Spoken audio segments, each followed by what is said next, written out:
welcome to ONA 24, which, confusingly, is actually the 25th annual conference. You know, if we founders had stopped and thought about it, we probably should have delayed that first conference. If we'd only waited a few more weeks, we could have made things nice and neat, and the 25th ONA would have been ONA 25. But we never thought about that. And if we had to be honest, we probably wouldn't have done it anyway. We were too excited about the new world of possibilities forming around us, too fascinated by the new tools available to us to help tell our stories. We were in a hurry to get to the future. A lot has changed since then about journalism and about society. While journalists continue to do great and vital work, we've seen seismic changes in the news landscape. Even as new forms, tools, and news sources have emerged, we've seen storied organizations and outlets shrivel, totter, and fall.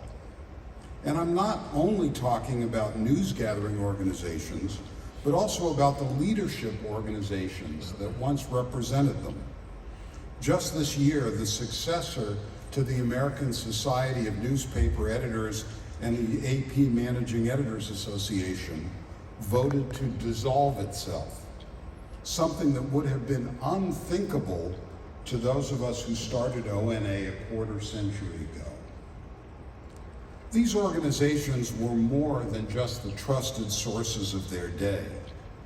They were also the standard bearers, symbols of what journalism aspired to be, and, when needed, defenders of a free press. Their demise has left a vacuum in our profession and in our society. So my question today is, who speaks for journalism now? The answer is, it has to be that we do. Right here at ONA is the energy, the creative spark, the openness to the future that journalism needs now, but also the understanding of the needs of our audiences and society, the commitment to the old-fashioned journalistic virtues of truth, fairness, and excellence, and most of all, the courage to stand up for those values when they are under maximum assault, both by the economic headwinds buffeting the news business and by politicians looking to exploit our vulnerabilities to curb a free and independent press. Make no mistake, this is a moment of peril for journalism, but it's also a moment of opportunity.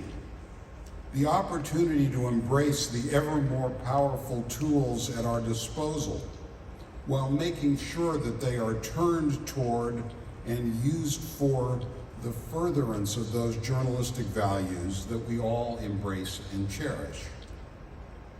There's an awful lot about the modern world that we ONA founders wouldn't have recognized and couldn't have imagined 25 years ago.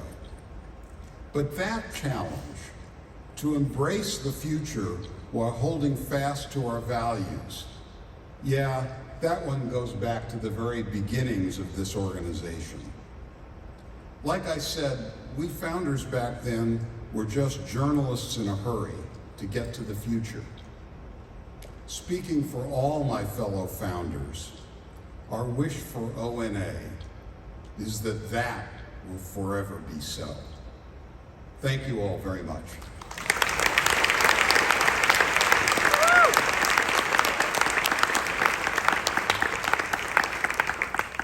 Thank you, Rich.